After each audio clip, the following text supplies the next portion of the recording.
Bonjour à tous et à toutes, et bienvenue pour ce numéro 7 du point d'actualité du Pluraliste, le média d'alternative politique et de débat.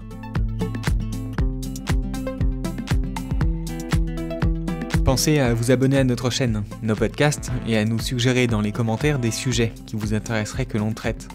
Faire grossir la chaîne nous permettrait d'organiser des émissions plus innovantes et davantage de débats entre des personnalités politiques. Depuis le 1er janvier, nous sommes officiellement entrés en période de campagne électorale.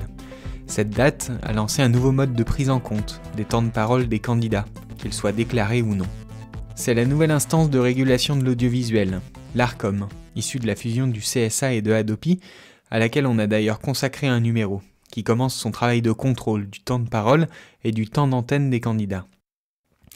Avant de rentrer dans le détail, une chose importante à connaître, c'est justement cette distinction entre temps de parole et temps d'antenne. Le temps de parole, c'est tout simplement le temps d'intervention d'un candidat et de ses soutiens.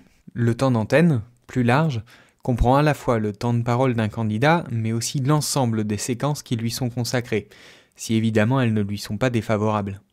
Concrètement, il s'agit des éditoriaux et les commentaires politiques, les revues de presse, les débats entre journalistes, experts ou d'autres personnes.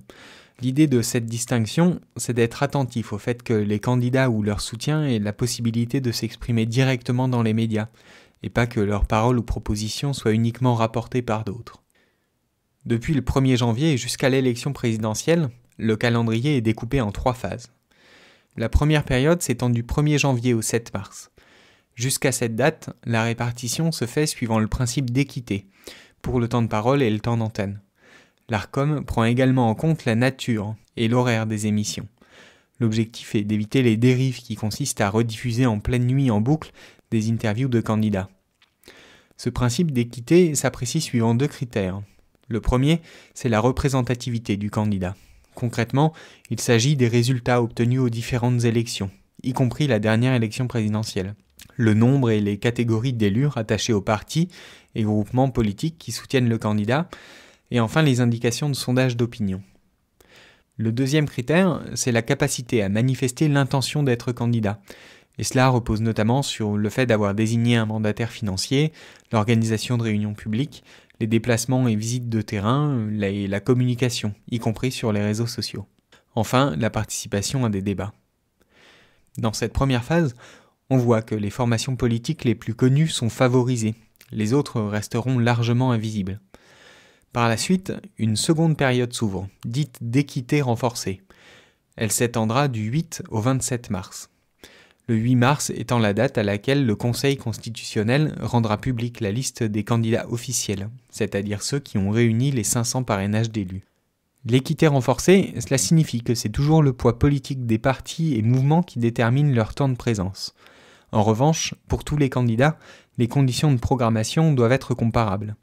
Pour cela, l'Arcom découpe une journée en 4 tranches.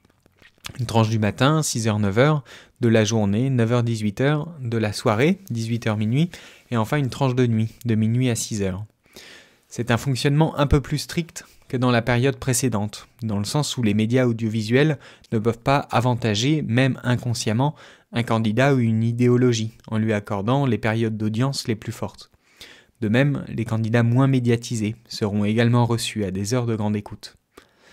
Enfin, le 28 mars commencera le début de la campagne officielle, qui correspond au 2e lundi précédant le premier tour, qui aura lieu le 10 avril.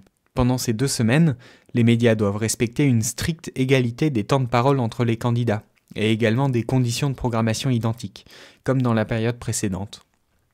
Concernant le contrôle, les chaînes de télé et radio concernées doivent transmettre les relevés des temps de parole cumulés à l'Arcom tous les 15 jours, et c'est sur cette base que sont effectués les contrôles. Alors, pendant tout ce temps, qu'en est-il du président de la République ? Pour l'Arcom, si le président de la République est candidat, qu'il soit déclaré ou présumé, toutes ces interventions relevant du débat politique sont prises en compte, au même titre que pour les autres candidats. En revanche, les interventions relevant de l'exercice de sa charge ou de la présidence du Conseil de l'Union européenne ne le sont pas.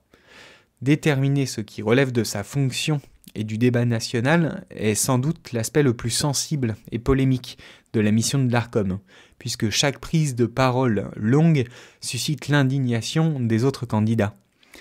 Indignation d'ailleurs peut-être un peu surjouée, car on peut légitimement se demander si les autres candidats ne seraient pas aussi tentés de profiter de la situation, s'ils étaient à sa place. Pour rappel, après l'allocution du 9 novembre sur la situation sanitaire, Emmanuel Bompard de la France Insoumise avait saisi le CSA. Ce dernier a estimé dans sa réponse qu'environ les 3/4 de l'allocution devaient en fait être comptabilisés dans du temps de parole relevant du débat national. Le reste, qui relevait de sa charge de président, n'est en revanche pas décompté. Et même chose en décembre. Après l'interview de 2 heures d'Emmanuel Macron sur TF1 et LCI le 15 décembre, plusieurs membres de l'opposition, particulièrement Valérie Pécresse, s'étaient offusqués des accents de campagne présidentielle dans cette intervention. L'Arcom rendra d'ailleurs bientôt sa décision pour savoir comment sera décomptée cette prise de parole. Mais alors, est-ce que ces règles ont toujours été les mêmes ? Eh bien non, elles ont même pas mal évolué dans le temps, et malheureusement pas dans le sens du pluralisme. En 1964, la loi qui régissait le temps de parole des candidats officiels était plutôt simple. Elle disait la chose suivante. Pendant la durée de la campagne électorale, le principe d'égalité entre les candidats doit être respecté dans les programmes d'information de la radiodiffusion-télévision française en ce qui concerne la reproduction ou les commentaires des déclarations et écrits des candidats et la présentation de leur personne. Chaque candidat dispose sur les antennes de la radiodiffusion-télévision française, au premier tour de scrutin, de 2 heures d'émission télévisée et de 2 heures d'émission radiodiffusée. Toutefois, un aménagement de la durée était possible, suivant le nombre de candidats, mais la loi précisait que l'égalité d'audience de chaque candidat officiel devait être assurée. Le principe d'égalité des temps de parole pour les candidats officiels a survécu jusque 2016. Une nouvelle loi a ensuite été adoptée le 25 avril et le principe d'équité des temps de parole a remplacé en bonne partie celui de l'égalité. Ce changement qui nous paraît préjudiciable à la démocratie est d'ailleurs une des raisons qui nous a poussé à la création du pluraliste. Concrètement, avec cette loi, les candidats les moins médiatisés ont perdu environ 20 jours de visibilité accrue. Voilà pour ce nouveau point d'actu. N'hésitez pas à le partager, le faire découvrir si vous l'avez trouvé intéressant. Nous vivons grâce à vos dons, alors si nos émissions vous intéressent, pensez à nous soutenir sur notre page Tipeee ou directement sur notre site internet avec un don défiscalisé. Merci et à la semaine prochaine.